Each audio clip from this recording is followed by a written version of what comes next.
Well, hello everybody. Kind of prematurely started live on me 1 minute before I had planned. So I'll try to hold off until 8 o'clock to officially get this going. So I'll kill a little time, I guess. And I didn't even have my phone set up the way I like to have it. So, whoops, let's see if I can get that done. And put some focus in here. And see what we can do on this September 26th game between the Cleveland Indians and the Boston Red Sox. So I'll give another minute or so for people to get in here because, like I said, it did start a little bit earlier than I had anticipated. And I don't like it when that happens. So I will see what I can do to get that fixed and get us back on track. To take Brian B's suggestion to only do the benches in the bullpen for the lineups to free up some room. So hopefully, still can't quite get it in there, but maybe looking through my phone is one thing. Looking on the computer is something totally different. So hopefully, I don't know why this thing hasn't started yet. It says it started, but on my feed here, it's saying that, oh, here we go. Maybe there we go. Get up here so I can see what you guys are seeing. If I can't see what you're seeing, then it doesn't do me a bit of good. But for Stratomatic fans out there, I hope you had a chance to check out Jeffrey Guterman's channel. I was on there playing the 1969 ALCS with him. ALCS Baltimore and Minnesota Game 1. We're going to play Game 2 tomorrow at 7 p.m. on his channel. It's a split feed, so the screen is kind of split. He's on one screen, I'm on the other screen. Hey, Brian B., I've got your little... They're kind of cut off because I don't have enough room unless I raise the phone up a little more, and I really don't want to do that. I might be able to do it this way, perhaps. I don't know if I have enough vertical room to do this. Maybe, maybe not. Can't fit everybody in there, so we'll just have to stick with what I have. Unless we do it this way. Maybe I'll put these here and put the pins here. Maybe that'll work better. Try to use your suggestion, Brian B., of only doing the benches in the bullpen because the lineups, like you say, are already here, so there's really no reason to do anything else. Got standard dice. Both teams are blue and red and white, so really not a whole lot of difference there. Although Cleveland doesn't show any blue on their cards here. They had blue in their uniform. Hello, Chuck. Hello, Alan. Good to see you. Hello, Dav and Brian B., of course. And this is the game from September 26th, and this was precipitated by the fact that Detroit lost to the Yankees and could not clinch the American League pennant. So here's where we are right now. We are at the September 26th game, Cleveland and Boston. Detroit has 5 games left. The Red Sox have 4 games left. If the Red Sox win, they'll cut the lead to 4 games, and Detroit will have to play New York to try to clinch. If Cleveland wins, it's all over. Katie bar the door. There'll be 5 games back with 4 to play, and it's going to be impossible. So they won't have enough time to catch up. So that's where we're at in the replay. Since I started this on September the 2nd, Boston's 11-11. Detroit's an amazing 18-5. And the irony here is that a guy who's most known for the Red Sox is pitching for Cleveland. And in the real game, he pitched a complete game shutout, faced 38 batters. On his card, he can only face 30, but in the real game, he faced 38. So we'll see what he can do in this one against the Red Sox. I do have the base running cheat sheet. One notable, Shine Bloom in right field for Cleveland is a +2, so that's really going to hurt them on base hits to right field. The Red Sox will be taking extra bases left and right. Hello, Woodman. Good to see you. All right, so I think we're ready to go. Everything's in there as best I can do it. The only thing I had a question on, and it depends on what you guys think. I've got the extra lamp on, so this is the light we have with the extra lamp. If I turn the lamp off, I'm thinking it almost helps.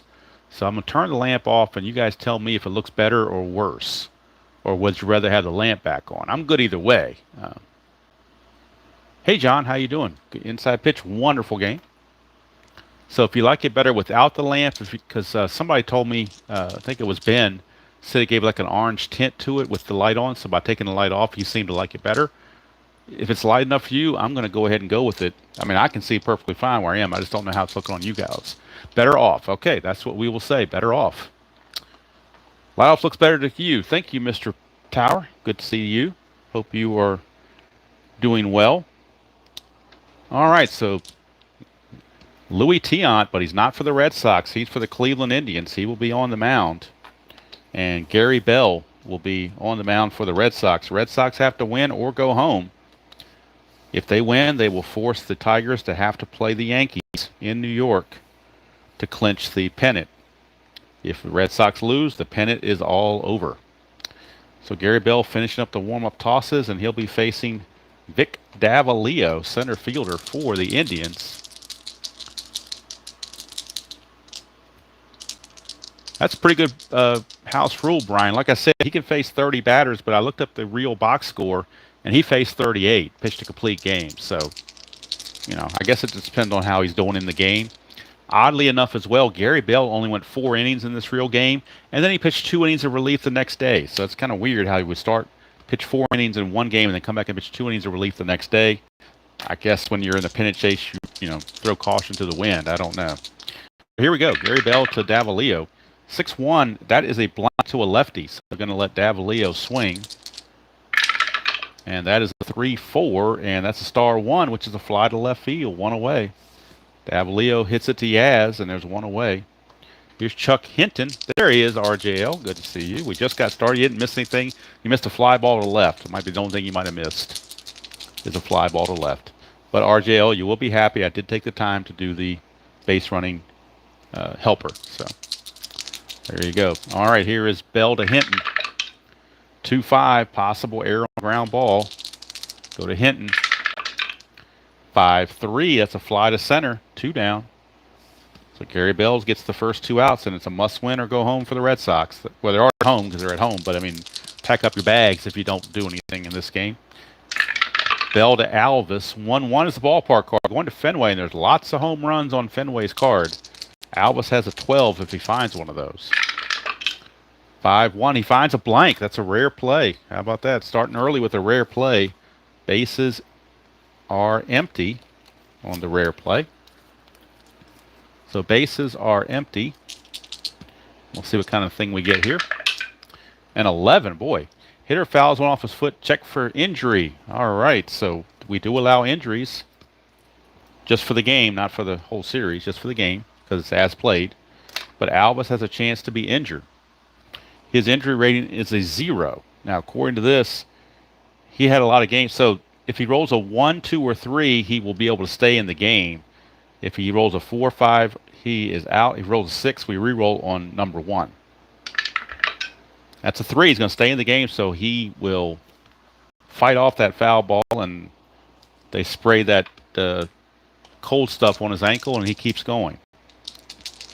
Hydrochloride or whatever I don't know. I forget the name of what that stuff's called, but in the old days, you used to spray that stuff. Sort of like a old version of Icy Hot, I guess. I don't know. So Alvis will get to swing again after fouling it off. 2-5, and that's an error on the ground ball. So we go to Max Alvis. And we get a 3-2, which is a fly to center. So 3 flyouts to start the ball game. And Gary Bell goes 1, 2, 3. We go to the bottom of the first. It is Cleveland nothing, Boston coming to bat. And for Boston fans, it almost looks treasonous to have Louis Tiant on an opposing team, but he's there. He started with Cleveland before he came to Boston. Hello, Chuck. Hello, Tim and Marlon. How are you guys doing? Ethyl chloride. Thank you. I think that sounds about right. I don't know. I just remember they used to spray it on the guys when they, trainer would come out and spray it on them, and they'd rub a little dirt on it and shake it off and come back out. Nowadays they probably go on the 7-day DL for something like that. Or IL. They can't call it DL anymore. Be politically correct. 6-3, strikeout chance 1, got him. Tarbell had no chance. When you get the 1 on the D20, you're kind of screwed on a strikeout. Here's Jerry Adair. 3-4, and that is a strikeout chance. 13 is going to be way too high for that, so we go to a dare. 5-2, he grounds it to short, and that is handled over there by the shortstop, Chico Simone. Larry Brown not playing shortstop today. They're letting Chico Simone play short. Here's the captain, Carl Yastrzemski. He did hit a home run in this game, real world. 5-4 is the ballpark card. He's got a good chance to do it now off Fenway Park. 1-2, but it's a power result to right field. That's a 17. That's too high. It's just going to be a fly out to right field to end the inning. So both teams 3 up and 3 down.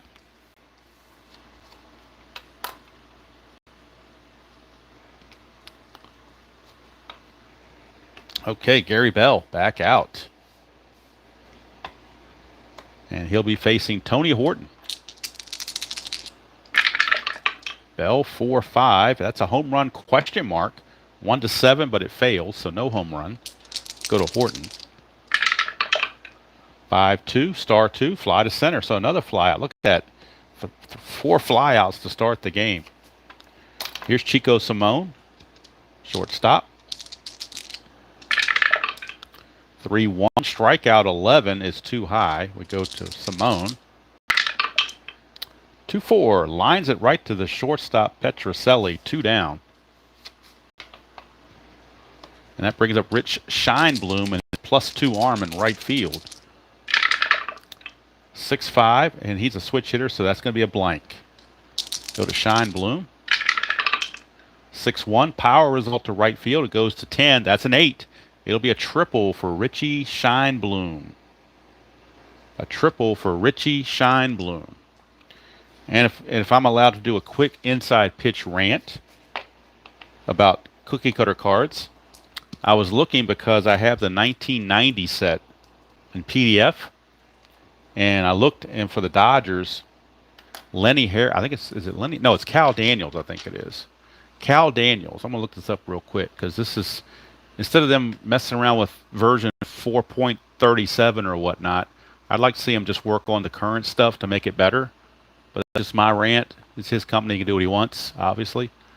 But I'm looking at the Dodgers, and I'm looking specifically at Cal Daniels. No, I'm sorry, not Cal Daniels. Lenny Harris. Lenny Harris hit .304. He had 431 at-bats, but he's not carded for splits. 431 at-bats, no splits. And he had about 45 at-bats against lefties. So I don't understand. To me, if a guy has over 400 at-bats, you need to rate him for splits in some form or fashion. Even if you got to fake it, do something. That's all I can tell you. No, Marlon, Tabby, since it's been reasonably cooler weather this weekend, we've had our windows open, and Tabby has not left the window. She is just sitting on her perch, looking out the window, and I tell you, I can't compete with that. So, all right, so Scheinblum triples with 2 outs. Gary Bell can still get out of this by getting Joe Askew. 2-5, possible error on a ground ball, so he's got to avoid the error possibility. 4-5, and it's a ground ball to short. That's an error chance. That's a 6. Shortstop Petrocelli's an 8. That will be an error on Rico. He boots it E6, and the first run of the game comes in. It's unearned. But Cleveland doesn't care. They'll take it. Boots it. Rico Petrocelli on the E6. That's an 8, and that's a 6. So he boots it. Normally reliable Rico boots it.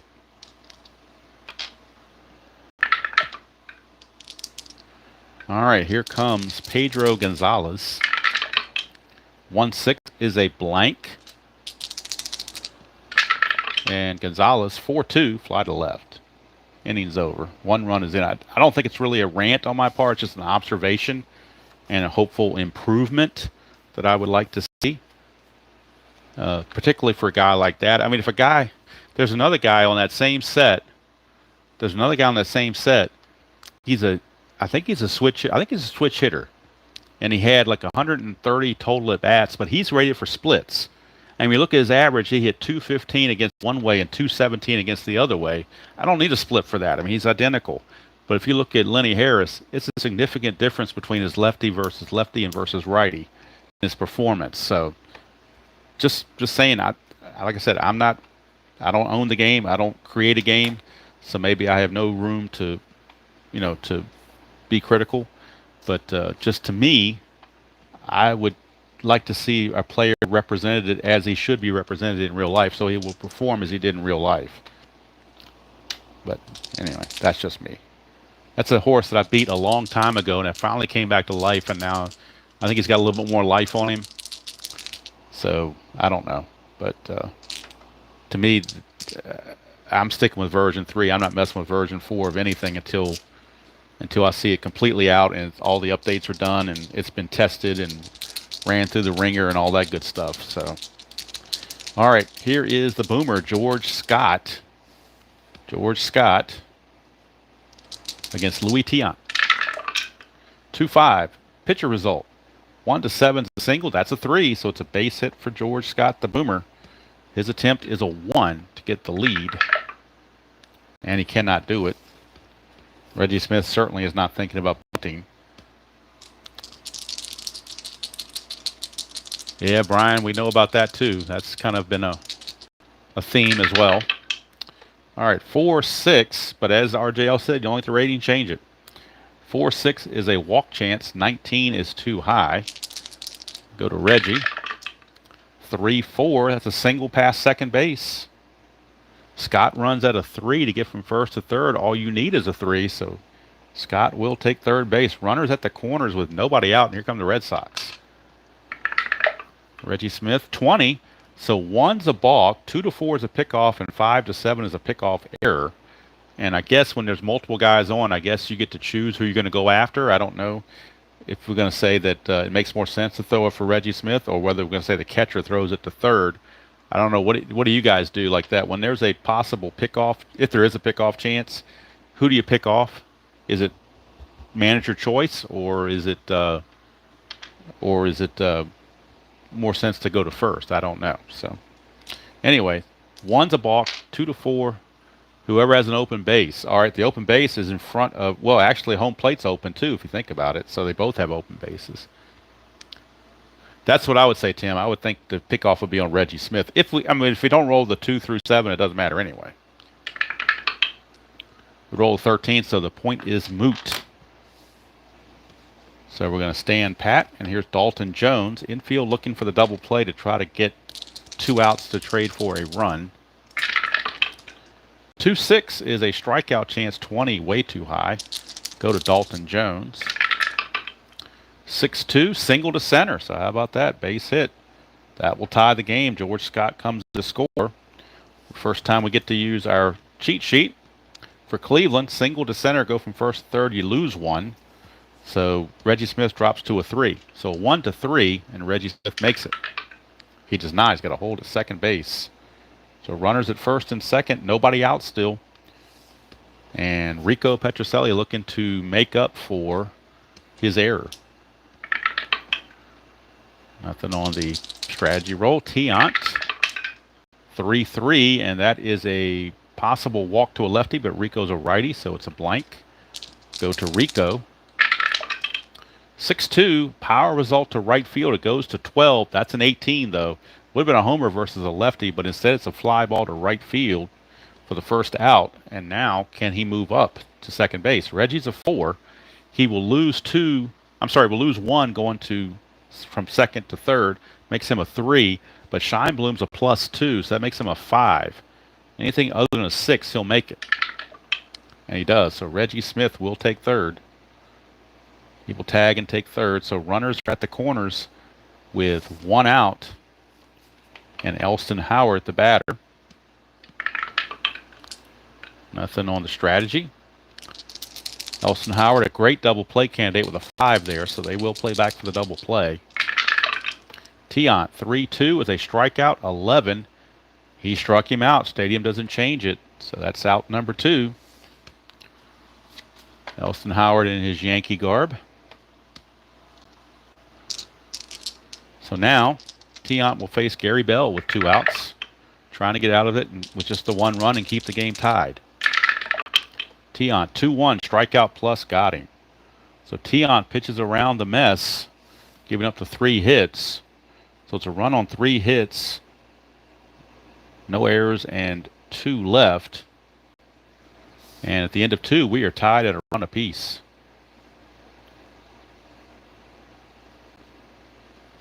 All right, we go to the top of the 3rd. And Mr. Louis Tiant will be your leadoff man. 254 hitter, so an excellent hitter for a pitcher. Excellent, and he has a home run as well.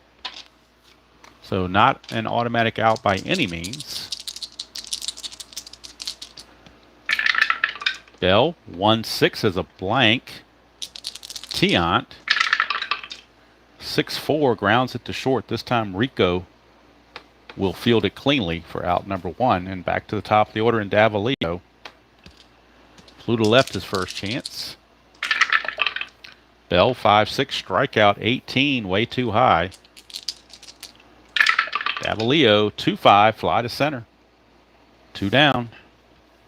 Brings up Chuck Hinton. Bell, 2-4, range play at the park. We are going to Fenway. He's got an 11 if he finds one of those home run deals. 6-6, he does not. It's a star 1, which is a fly to left, but it's a range play. Yastrzemski, of course, is a 5. Best you can have. And he can't make it. That's just... How many times does that happen? The guy's a 5 and he rolled a 6. It's going to be a single. You would think that with the small park in left field of Fenway Park that Yastrzemski wouldn't miss a range play. He doesn't have a whole lot of room to cover out there. But it does happen. All right, so Hinton, let's see if he can get the lead. He needs a 2 to get the lead. Doesn't get it. Here's Max Alvis. Bell, 2-5, error on the ground ball, possibly. 4-3, that's a star 1. It's a fly to left, so no error to worry about this time. Yaz does get to it, and the inning's over. No runs, a hit, no errors, and a man left. Bottom of the 3rd, tied at 1. Tuesday night is the next game. It's either going to be Detroit at the Yankees to keep the pennant chase going, or it'll be game 1 of the World Series between the Tigers and the Cardinals on Tuesday night after RJL does his game. All right, here is Jose Tartable, leadoff hitter. 2-5, that's a pitcher result for Tiant. Against a lefty 1-5 single, that's a 17, so nothing going on there. Tartable, 6-5, ground ball to short, 1 away. Let's see if this thing might be a little bit, maybe help the focus just a hair, possibly. So Tartable grounds to short. 1 down for Jerry Adair. Tiant, 3-1 range play. We go to Adair. 4-3, and that's a split chance against a right-hander. It's a single past first base. It's a range check on the first baseman, Horton. He's a 3. So 1-3, he makes the play. He does not. It's going to be by him for a single. The single will stand up. So a base hit for Jerry Adair. And his attempt is 0 because of the 1 and the -1, so he can't go anywhere for Yastrzemski. But Tiant will have pickoff chances. And it's 20, so once again, 1's a balk, 2-4 is a pickoff, 5-7 he throws it away. That's a 7. It's a pickoff error on Tiant, E1, and that's going to put Adair in a scoring position. It's also going to take the bat out of Yastrzemski's hands as they will throw the 4 soft ones out of the strike zone to walk him intentionally. Got to throw those pitches. You can't just give the 4 fingers and tell him to walk down the first baseline. You got to throw the pitches back in 1967. So they do so. So runners at first and second with 1 away. Sets up a double play for George Scott. Tiant, 5-4. That is a strikeout plus, and he got him. So that's out number 2. And now it's up to Reggie Smith. 20 once again. So once again, a 1 balk, 2 to 4 is a pickoff, 5 to 7, he throws it away. That's a 14. Everybody gets back. So Tiant's getting frisky on the pickoffs. 2-2. Strikeout chance, but 20 is too high. We go to Smith. 3-3. It's a fly to right. Scheinblum is there, and the inning's over. No runs, a hit, no 1 error, and 2 left. We played 3, and it's still 1-1. Nothing's been decided.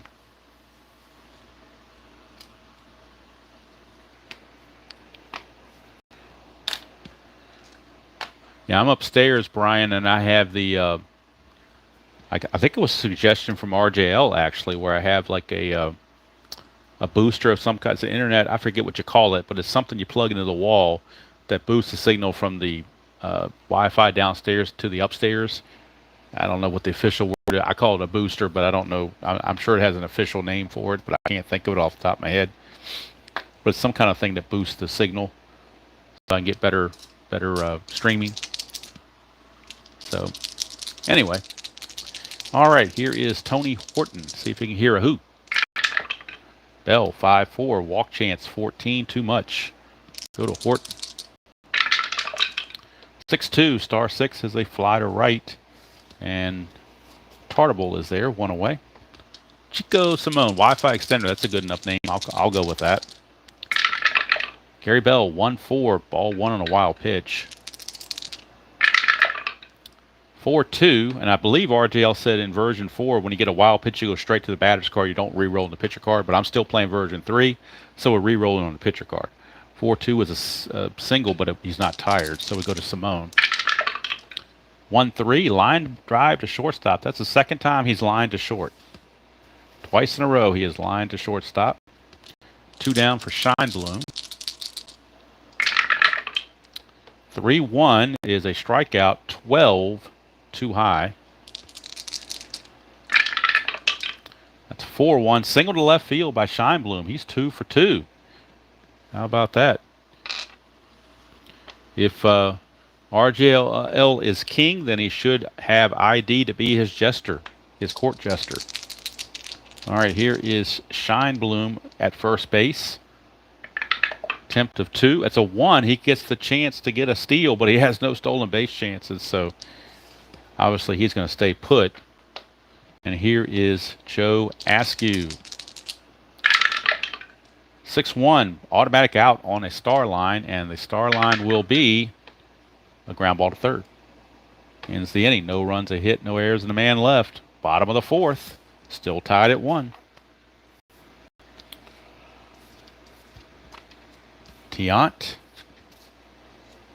will be facing Dalton Jones. Now, see, I don't mind somebody not like Dalton Jones not being split because he only has 159 at bats. So I can understand that. He probably only faced lefties maybe 10 or 15 times. I'm cool with that. But when a guy has 400 at bats, he damn well better be split. That's all I'm going to say about it. It really, same with the 80, that shied me away from 1990 right there. And 1987, the reason I'm, I got it on PDF and not the printed set is because I looked it up and Dan Plesac isn't rated for splits. And that guy has, like, I don't know how many different innings he has pitched, but he's a closer on the team. He should be rated for splits. I'm sorry. All right. Mini ran, I guess. 3-5. I got to get it off my chest sometimes. Walk. 16. Too much. We go to Dalton Jones. 4-1. Star 1's a fly to center. And that's probably one of the reasons why I'm now kind of getting ready to go full-blown Stratomatic here in the very near future. So, and set inside pitch to the side for a while. Louis Tiant, 5-3 is a walk chance. 1 will walk him. So Petrocelli has an attempt of 0 because it's a 1 and a -1. Checking for the pickoffs again. No pickoff chances. And here's Elston Howard. Infield looking to turn 2. 1-2 is a strikeout chance. That's an 11. He strikes out an 11. He is out of there. 2 down for Gary Bell.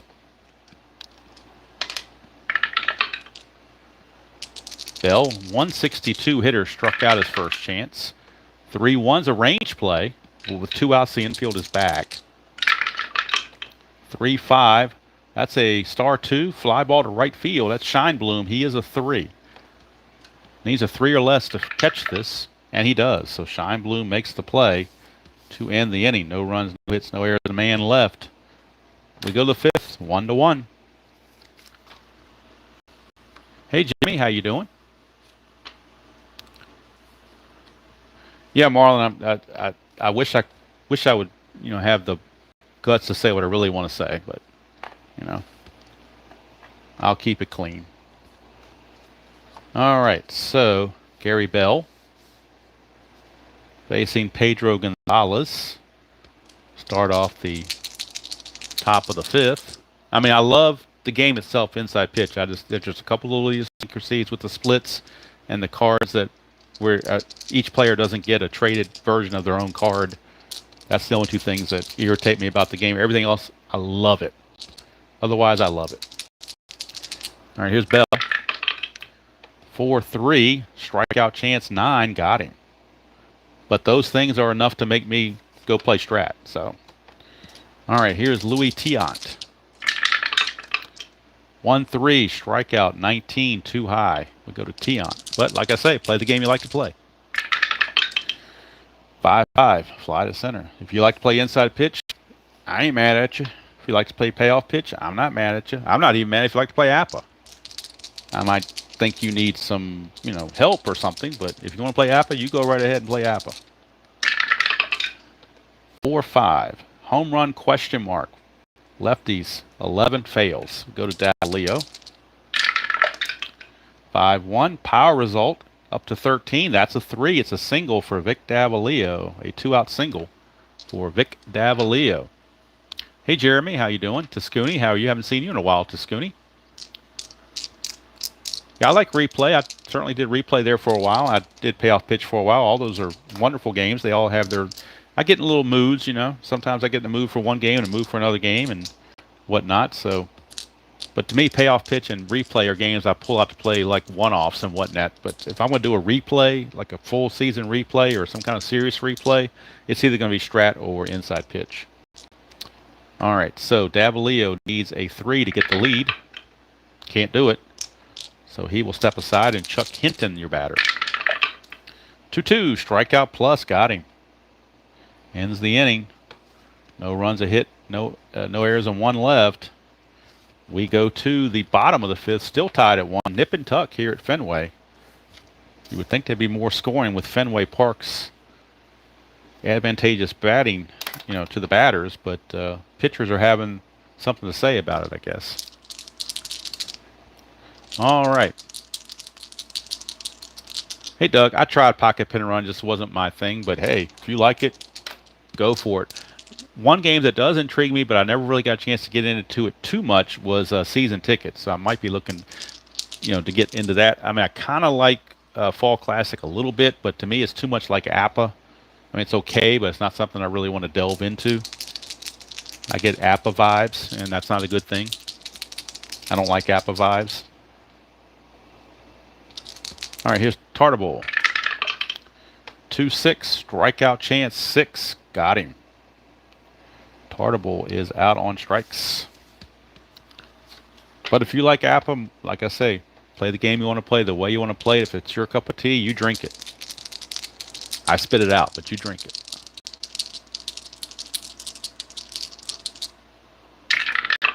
Tiant, 4-4, ballpark card. We're going to Fenway. Adair has a home run chance of 4 if he finds the home runs.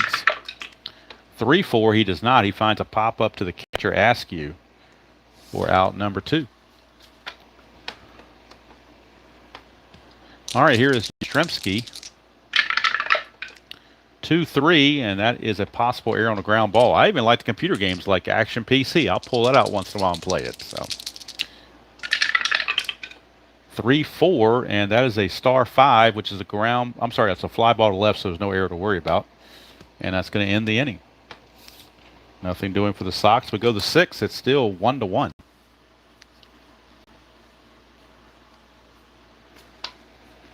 Well, RJL, I have the computer, so I have a computer season, so they are carded. I just have to go through the process of printing them out, but I do end up having them. So And every single player on that set is carded for lefty-righty splits, unlike some other games. All right, here is Gary Bell. But I'm not here to argue. I'm just giving my opinion, and everybody's entitled to their own opinion. You can think I'm crazy. That's fine. So everybody likes what they like. If everybody likes the same thing, we'd all be in one of these game companies have a monopoly on everything, and then nobody would do anything else. So variety is the spice of life, as they say.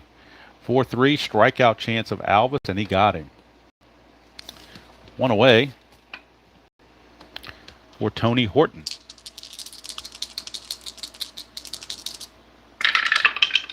1-2 strikeout 6, got him. Tony Horton's out of there. So Gary Bell racking up the Ks. Last couple innings, he's had 4 Ks. He had no strikeouts until the 5th inning. Now he struck out 4 of the last 5 outs have been strikeouts. Here's Simone. 1-6 is a blank. Go to Chico. Don't know where the man is, but Chico's right here. 5-1. He pops it 2 short. Look at that. All 3 outs. Line to short, and a pop out to short. So he's kept Rico on his toes. No runs, no hits, no errors, nobody left. We go to the bottom of the 6th. Still 1-1. Nip and tuck. Anybody's game.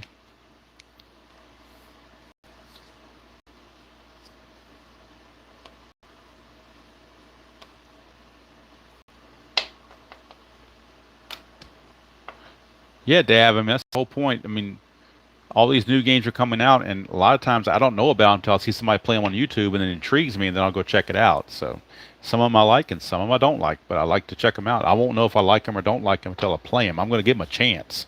I don't think it's fair to dog a game you don't give a chance that you don't play or haven't tried. I mean, to me, you need to try it to see if you like it. You might be like Mikey in Life Zero. You might like it.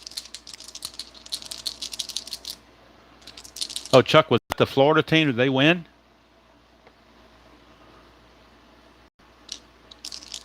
Or did the Chinese team win? Oh, I guess the Florida team won. They're the home team. That had to be a walk-off because that pitcher in the first inning couldn't find the strike zone worth of crap, and they were very lucky to get out of that. So I missed the thing, but I know they were down 1-0 early. But that pitcher was in deep doo-doo in the first inning, and then he got out of it. So glad they won. Happy for them. They had been 0 for 8, so nice to see them win. All right, so George Scott will lead it off against Tiant.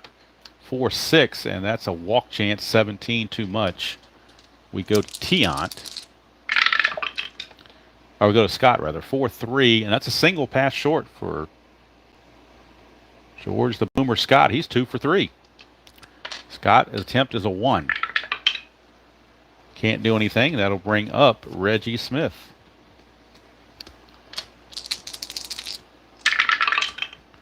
5-3, that's a walk chance, and he'll walk him, and all of a sudden, 2 are on with nobody out.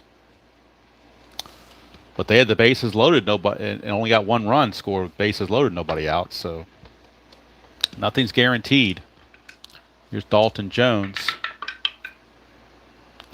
Infield looking to turn the double play. 1-1, range play at the park. Going to Fenway Park for a range play. 3-1. It's a home run to center field. That's a 1. You don't have to worry about any range play. Dalton Jones just cracks a 3-run home run. Look at it again on the ballpark card. 3-1 home run center field, and that's a 1. And he's a 7. 3-run home run Dalton Jones. And the Red Sox Nation is still hanging on to hope. And the Tigers are thinking they got to get ready to play the Yankees next. They can't clinch yet. The bubbly still has to stay on ice. So here is Petrocelli. 1-4, strikeout 1, got him. 1 away. But little Dalton Jones had 3 home runs all season. He has one right here. And couldn't have had a bigger one. A 3-run shot off the ballpark card. Howard, 1-3, and that's a home run question mark. 1-15 it passes. Howard needs a 3 or less. Doesn't get it, but he will get the swing. 6-2, ground ball to third. 2 down, as that is handled over there by Max Alvis. That brings up Gary Bell. He now has a 3-run lead to work with. 3-3 is a blank. We go to Bell. And Bell only lasted 4 innings in the original game. He's pitching much better tonight. 2-6, and that is a ground ball to Alvis again to end the inning. But the 3-run homer off the bat of Dalton Jones. And the Red Sox take a 4-1 lead. Again, Cleveland won this game real world 6-3. For the Red Sox, 3 runs on 2 hits, no errors, and nobody left. Top of the 7th, Gary Bell coming back out. He has faced 23 batters. He can face 27. So he's still in good shape. It'll be Scheinblum, Askew, and Gonzalez. And if anybody gets on, a pinch hitter for Tiant. Scheinblum is 2 for 2.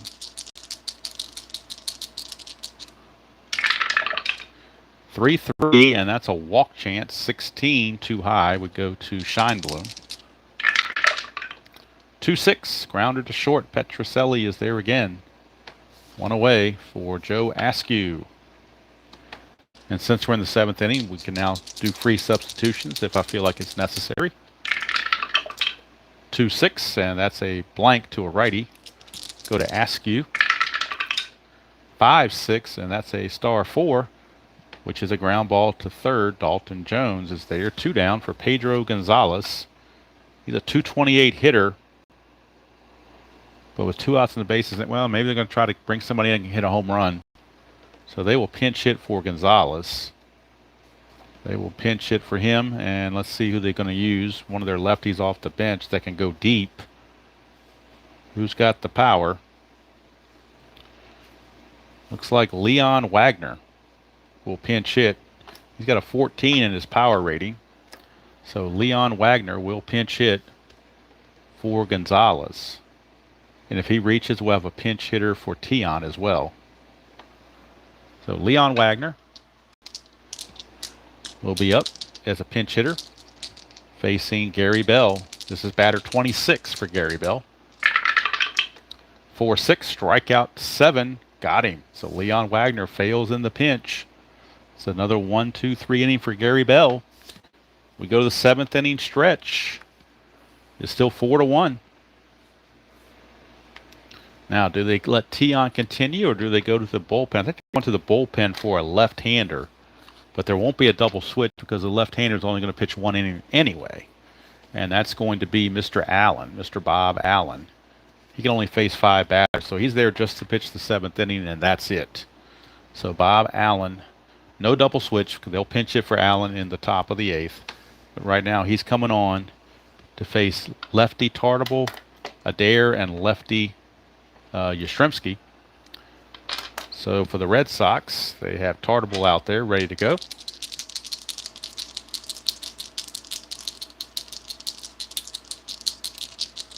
All right. Now, do they pinch hit for Tartable? They got a 4-1 lead. His defense is not that great at 2-0. They might be able to find somebody better in right field. Let's see if they got a better right fielder or not. George Thomas is not too bad, but he does have an error and a bad arm. So, boy, anybody else they bring in there is going to have a bad arm. He's a 3, but he's got a +2 arm. Plus, he has an 8 error where Tartable has a 0 error. So I guess I'll stick with Tartable since they are winning. If they were losing, I'd pinch hit. But since they're winning, I'll let them keep going. 7th inning stretch, we're going to just keep rolling right along, not stop. Allen, the new pitcher, 5-3, and that's ball 1 on a wild pitch. 3-5, and that's a ballpark card going to Fenway Park for Tartable, but he has no power. So if he finds a home run thing, he's out. 6-6, he finds a star 1, so he's going to be out anyway on a ground ball to second. 1 away. Brings up Jerry Adair. So one thing I forgot to do was to do the totals on Tiant, so I need to do that before it gets too further along. He's going to give up 6 innings pitched. He's going to give up 3, 4, 6 hits, 4 runs, all earned. He walked 2. 3 rather, and one of those was intentional. And he struck out 1, 2, 3, 4, 5, 6. Struck out 6, but he's on the hook for the loss. And now Bob Allen is on. All right. That's where we are at the moment. And now Jerry Adair. 3-4 is a walk plus, so Adair will draw the free pass. Strategy rolls are still on. It's a 3-run game. Actually, they're off now. Take it back. They're off. No strategy roll. So Yastrzemski is going to be at the plate. 4-5, and that is a strikeout chance. 13 too much. Go to Yaz. 3-4, and that is a star 5. It's a ground ball to short, possible double play. He's a 1. Halfway is the pitcher is nothing. Halfway makes it a 2. The pivot at second is, I forgot to put a second baseman in for Gonzalez, didn't I? Got too much into Ranning, forgot to bring a second baseman in. Somebody didn't tell me that. So Vern Fuller is going to be the second baseman. He's a normal second baseman, and he has a pivot of 0. So let's put Fuller in here at second base. He's a 3, 4, and a 0, and he runs at a 2. So that's actually Fuller now. All right. So double play chance once again. 1-0, halfway is a 2, pivot is a 0. So 1-2, and they turn the double play. And they do. Double play. 6-4-3 to end the inning. No runs, no hits, no errors, and nobody left. We go to the 8th. And that's all for Bob Allen. He's going to pitch 1 inning, walk a batter, and give up nothing else. And they will need a pinch hitter because Bob Allen is set to lead off the inning, but of course he will not lead off the inning. They will go to the bullpen or to the bench for a pinch hitter. Gary Bell has faced 27 batters, so he is now technically, well, he can face one more batter before he's tired. So they're going to let him keep going with that 4-1 lead. I think he's earned it, and I believe he's earned it as well. So for the Indians, they will look to a pinch hitter again, and it's going to be the left-handed hitting Lee May. Lee May will get the call to pinch hit for the pitcher Allen. So Lee May will pinch hit to lead off the top of the 8th of a 4-1 game. And this is batter 28 for Bell, so got to keep an eye on that. Bullpen for the Red Sox. Lyle and Wyatt pitched the previous game, just 1 inning, so they could still come back. But I believe they're going to warm up Dan Osinski in the bullpen, just in case. Bell, 2-1, possible error on a throw. Lee May, 6-6, ground ball to second, possible error. That's an 11. Second baseman Adair is only a 7, so no throwing error. It will be an out, 4-3, and Lee May is retired. 1 down, and here comes Davalillo. And now Bell is tired, so if he finds a parentheses roll, he will have to come out. 5-3, that's a straight-up home run chance, but he's only a 2, and that's a 15, so no home run. Davalillo, 1-3, single to center field for Davalillo. He is now 2 for 4. And here comes Chuck Hinton, and it looks like Dick Williams is making the call to the bullpen. They don't want to take any chances. When you're on the life support for the playoffs, you don't take any chances. Dan Osinski will be coming on, and the Fenway Park faithful give Gary Bell a round of applause. 7 1/3 innings for Gary Bell, and he gives up just 1, 2, 3, 4, 5 hits and 1 run, which was unearned, by the way, thanks to the Petrocelli error. Let's see, he did not walk anybody. Impeccable control. Strikeouts, 1, 2, 3, 4, 5 strikeouts, and of course he is in line to get the victory. But Dick Williams doesn't want to screw around, let people get on base, and all of a sudden you get a tight game going. So they're going to jump on it right away with Dan Osinski, a right-handed reliever. He was 3-1 with a 2.54 ERA and 2 saves. So Dan Osinski, who did not pitch in the previous game, so he's well rested. And he will be in there to face Chuck Hinton. Chuck Hinton. All right. Strategy rolls are off, of course, because of the score being a 3-run difference with only 2 innings to play. 1-4. He's not tired. This is his first batter, so no worries there. Hinton 1-1. Ground ball to short. Possible double play. He's a 2-0.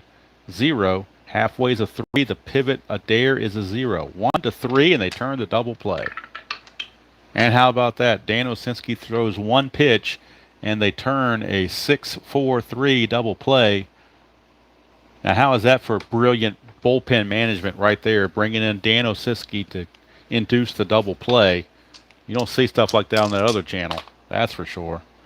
And we go to the bottom of the 8th with still a 4-1 ball game. No runs a hit, no errors, and nobody left. And coming up for Cleveland, they need a new pitcher because we pinch hit for the pitcher.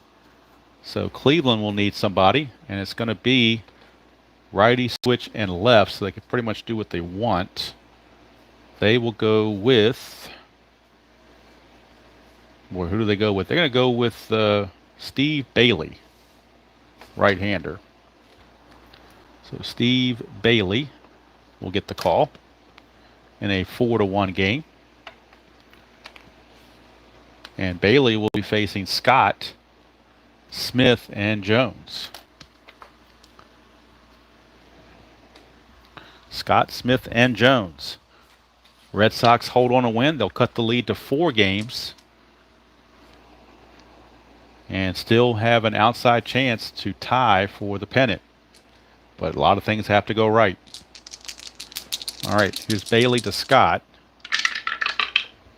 6-3 is a walk chance. 13 does not walk him. He's only a 12. Stadium even takes 1 away. Scott's got to earn it. 5-3, he does not. He flies to right. 1 down. And here's Reggie Smith. He's 1 for 2 with a walk and a run scored. 1-2, ball 1 on a wild pitch.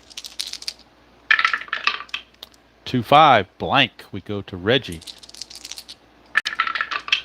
3-3, fly to right. So 2 flyouts to right field. And that brings up Dalton Jones. His 3-run homer was the difference in this game.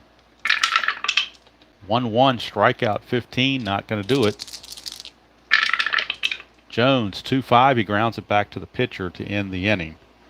So nothing doing there. Bailey is going to go 1 inning and not give up anything. And now Dan Osinski actually can earn a save, although John Wyatt is loosening in the pen just in case. Their real closer, but Dan Osinski did such a nice job with that 1 double play ball, they're going to leave him in there. It's going to be Alvis, Horton, and Simone with possible pinch hitting. They still have Willie Smith and Duke Sims on the bench, left-handed hitters that they could bring in. It's probably the best they've got on the bench. Everybody else on the bench is pretty bad. Even Willie Smith and Duke Sims aren't very good. They are 202 and 219 together. And Whitfield, another lefty, he is 218. So not a whole lot there.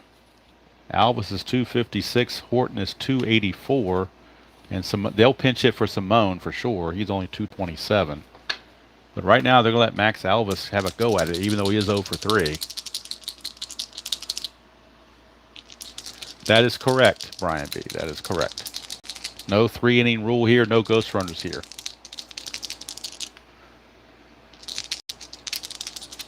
All right, here is Osinski to Alvis. 3-1, strikeout 5, got him. Max Alvis bucking for the save. Dan Osinski bucking for the save. 1 away, and here's Tony Horton. 0 for 3. 5-4, that is another, over here, 5-4 is a pitcher result. 1-18 is an out. That's a 15. It'll be an out. And the out will be a ground ball to third. 2 down. So, brilliant move by Dick Williams to bring in Dan Osinski and not anybody else to get out of this. And now the pinch hitter for Chico Simone. And it will be Freddie Whitfield. They don't have a whole lot, but Freddie Whitfield is one of the best they have off the bench from the left-hand side, so they're going to go with him. So Fred Whitfield And if they tie the game by some miracle, then Larry Brown would play short. But right now, they're going to take a chance with Whitfield. Whitfield against Osinski. 2-2 is a strikeout chance, 12 too high. We go to Whitfield. 4-3, ground ball to second. There's your ball game. Dan Osinski, which is too much for the Indians. 3 up and 3 down. He retired. He faced 4 batters and had 5 outs and gets the save. 1 2/3 innings, allowing nothing and getting a strikeout and earning the save. The win goes to Gary Bell. The loss goes to Tiant. And let's look at the totals. More importantly, the Red Sox improved now to 89 and 70. 5 back in the loss column, 3 back in the win column for a total of 4 games back. So that game is completed. So the remaining schedule, that is game 159 for Boston. They have 1 more with Cleveland, then they host Minnesota to end the season. Detroit goes to New York. They're off on the 27th, and then back-to-back doubleheaders at home against California if it gets to that. But Detroit can sew it up with the win there. So Boston now 12 and 11 on the replay. That's where we are right there. 4-1 your final. Do you give it to Dalton Jones or do you give it to Gary Bell is the question. Tough call. They both did very, very well for themselves. Could be a co-MVP situation. Not that it matters. Let's see. Errors on Cleveland on the pitcher. Tiant, he made an error. And Petrocelli made an error for Boston. So both teams make an error. Hits. Cleveland only had 5 hits. And Boston had 6 hits. Or was that 7? 3, 4. Yeah, 6 hits. So final line score, Boston 4 runs, 6 hits, and 1 error. For the Indians, 1 run, 5 hits, and 1 error. Gary Bell the winner. Louis Tiant the loser. Dan Osinski the save. Boston still in it by a thread. And we are now moving on to the next game on the replay. Tuesday night, we will be in Yankee Stadium. It'll be the Detroit Tigers and Mickey Lolich against Mel Stottlemyre and the New York Yankees. Detroit has a chance to win the pennant on their own and not rely on anybody else if they can get that victory. So, RJL says give it to Gary Bell. Okay, we'll give it to Gary Bell. How about that? Although Dalton Jones, without his 3-run homer, we'd still be playing. So, I could see either case. There's a case for both, but particularly Gary Bell, not one of their top starters, but he certainly pitched like one. So, I have no problem giving Gary Bell the player of the game, or like Chuck says, give it to both. Why not? It doesn't cost anything. Yeah. So Detroit and the Yankees will be playing tomorrow, Tuesday night. Detroit won the real game 1-0. Mickey Lolich against Stottlemyre. We'll see what happens. Detroit wins, then they will move on to play the Cardinals in the World Series. If they lose, their lead is down to 3.5, and we play Cleveland and Boston again on the 27th. Detroit is off. Cleveland would play Boston in the next game after that if Detroit loses. So we'll see what happens on that. Like I said, I don't mean to sound like I am being negative to inside pitch because I like the game itself. There's just a couple things I'd like to see improved before they move on to doing, I want to see algebra before I see calculus. So right now they're heading into calculus. I'd rather see the algebra, get the algebra right, and then move on to calculus once you get your algebra straight. That's the best analogy I can think of. So rather than trying to, do rocket science, let's get the simple stuff straight first. The very easy, simple stuff doesn't take much brain work at all to get that straight. Whereas all this other stuff, you really have to go through testing and going back and forth, and cards look really busy and everything else. So you're welcome, Woodman. I enjoy playing these games. I think RJL kind of is one of the ones that got me into doing live streaming because I was really more comfortable doing recording. But he kind of pushed me into doing the live streaming. I think him and ID together did that. So I'm getting a little more comfortable doing it. Getting my setups down a little bit more like I like it. So maybe the live streams show up better than what they used to do. I don't know. But anyway, That's it from here. Again, next video. Well, tomorrow night, like I said, I will be on Jeffrey Guterman's channel on this playing, helping him with his 1969 American League Championship Series, Baltimore against Minnesota.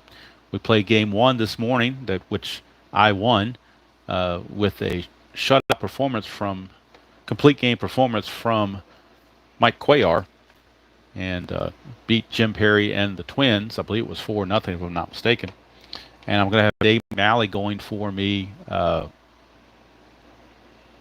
tomorrow night. So, no, Brian, did you not see the little hint I gave or the little tease I gave the other night on what my next Stratomatic thing is going to be?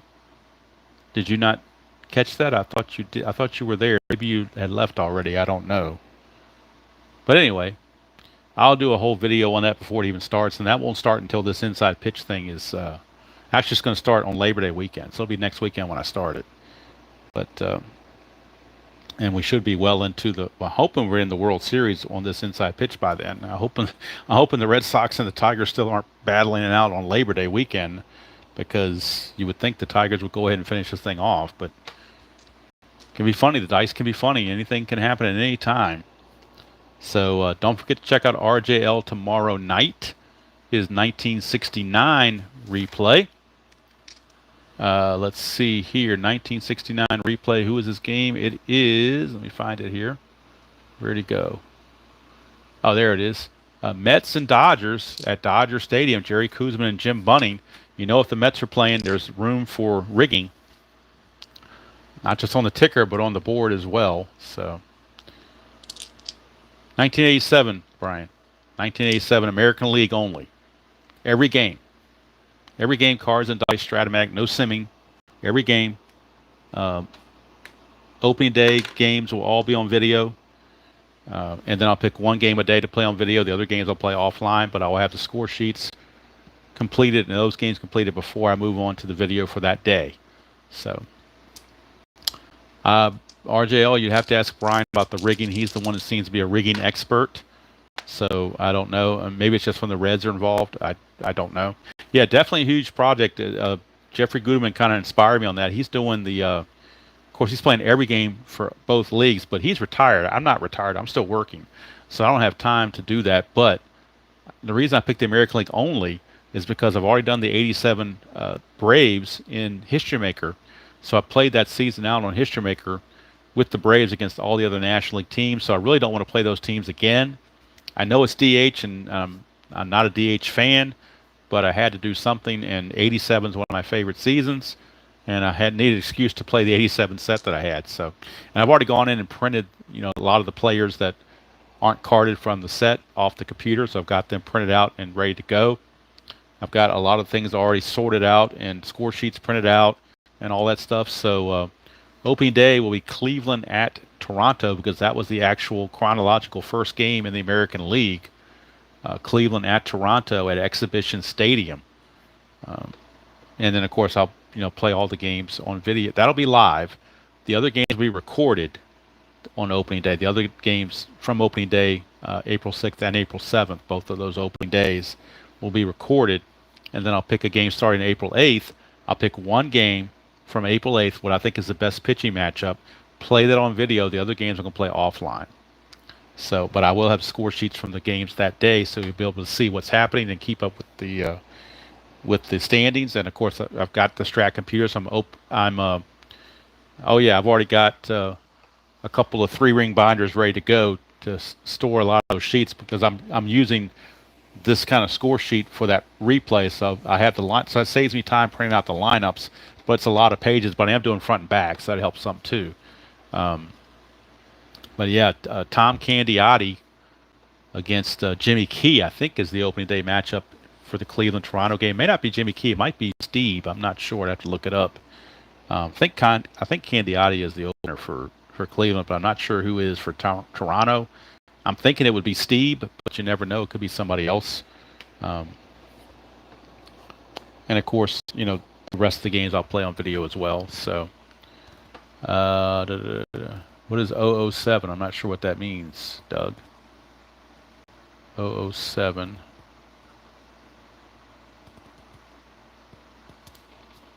Yeah, computer definitely helps. That's for sure.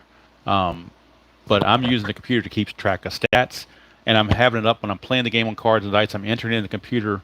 I'm going to be entering on the computer as I play it, so I don't have any mistakes. I don't give somebody a fourth out, or I don't miss something because the computer will check me on that and give me a correction. And plus, it has all the players that aren't carded as well. So I'm having to print them out, but sometimes it's easier to see their cards on the screen versus what I print out, because sometimes those printouts don't look the best, but I do with best of what I have. Let's see. Yeah, Brian. See, the thing with playing like a one-team replay, I get tired of playing the same team over and over. But as I was watching Jeffrey Guterman do his 1969 replay, the mix of playing these different teams, you get to see the different teams over and over. I think that keeps it fresh. And '87 is one of my favorite seasons. I know all the rosters by heart. I know a lot of things about '87 because I used to watch. That was when I got back into baseball after the '86 World Series. It really got me into the baseball again after I've been away for a while, and because the strike in '81 kind of gave me a bad taste. But then '87, I really got into it and really followed that season quite a bit, and so that's kind of why I'm doing the '87 season. Yes, I mean it may take me 2 years. I mean I don't have any kind of thing on it, but once the NBC Game of the Week is done and the World Series is done on that, and once this inside pitch thing is done, I won't have anything else in front of me to do a project for or anything. So I'll have free reign to play. And if I'm playing the game by myself uh, offline, I can knock the strat game out in about 20 minutes. So it doesn't take long to get the knock those out. I would probably play 2 or 3 games in one sitting instead of having to get stuff out all the time. I just have 2 games on the same score sheet, just flip it over and get all the teams out, have them ready, and just go back to back. And once I get going and once we get enough games into it, then we start to see some statistics, and that there's any with the season replay, something that length, you have milestones that you have to cross over to break through. I mean, the first 20 or so games, you're really excited. Then you start feeling it's a grind, and you got to get past another level. Same thing I was doing with the White Sox replay and with the Atlanta Braves replay. There's different things. If I have to step away for a couple of days to give me a break, I'll do that too. But I really have gotten a renaissance with Strat and a love back for Strat, not the company but the game. Uh, yeah, pretty much, Brian B. Pretty much. Don't know if I'd make it that pace. That's an awful lot. I don't. If I was retired, I could do it, but working full time, I just don't have time for it. So, like I said, if it takes me until you know, 2026 or whatever, then 20 whatever how long it takes, I don't care. But having the computer certainly helps because that will help me keep track of stats and it'll help me play the games. I'll roll my own dice, enter it in the computer, write it on my score sheet, and just take my time, play the games nice and slow, not in any rush, kind of just have a relaxing time, and get back to my old days of playing Strat and my old season of '87 that I like so much, and just kind of do my own thing. And whether other people want to follow or not, it's up to them. If they don't like '87 season, so be it. But if you're going to do a season replay, you got to do something you like, not worry about what somebody else likes, or you'll never finish it. The only way you're going to finish it if it's something that you're motivated to do yourself. You're never going to be able to finish something that somebody else wants you to finish. You got to do it yourself. So anyway, that's it from here. Next game, like I said, on this channel will be Tuesday night after RJL finishes his, so probably around 8:30ish, maybe 8:45, and it'll be the Tigers and Yankees. Mickey Lolich against Mel Stottlemyre as the Tigers try to clinch in New York so they can party in New York. Now, if they lose, then they're going to go home, and they may have to play California, depending on what Boston does with Cleveland if they play that game. So we'll have to see what happens. They like to clinch so they can set up their starting rotation for the World Series and not have to keep using their good pitchers. So they'd like to be able to do that because the Cardinals are sitting there waiting with a well-rested Bob Gibson ready to lay it on them. So how much is a computer game on Strat? It just depends when you buy it. And if you get the card imaging, which I always get because that gives me the players I don't have. Yeah, Tabby does. Well, right now she likes to lay on the U.S. postal box that the Strat set came in. I kept that around because she likes it so much. But it's that's the box that came in, so it's got the scent of Strat, so maybe that's why she still likes it. I don't know. Anyway, um, Sunday night I had a wonderful weekend. Hope you guys did too. It's back to work tomorrow morning, but for many of us, we have a 3-day weekend coming up, which is really nice. We also have football in earnest coming up this coming weekend. So, NBC Game of the Week programming note is now switched to 11 a.m. going forward. I don't want to compete with college football. So 11 a.m. will be the Strat NBC Game of the Week 1973 Houston at the Dodgers this coming Saturday 11 a.m. So that's going to do it from here. Do appreciate you spending part of your Sunday evening with me. And I think after I sign off, I'm going to go ahead and pre-fill in this score sheet now, so I can have it all ready to go for Tuesday, and that way when Tuesday gets here, I'm ready to roll. I like to do things in advance to help me, so that when it comes time to come upstairs and play, I can just play and not have to fidget with things and get things written in and all that stuff. So, anyway, hope you all have a wonderful rest of your Sunday night. And as we say all the time, I know I rag on APA and some other things like that, but honestly, in all candor, play the game you like to play. I mean, just because the game's not for me doesn't mean it's not a good game and it's not for everybody else. I mean, people swear by it, so, and it's been around for that long. Somebody has to like it. It can't be that bad of a game. It's just probably just my own personality doesn't like it, but that's just me. And I'm not going to hate on somebody because they like to play it. So you play what you want to play and have fun. That's why it's called a hobby. The purpose is to have fun. So anyway, that's going to do it from here. So until next time, enjoy playing whatever game you choose to play, however you choose to play it. And hopefully next time, Tabby will see you all down the road.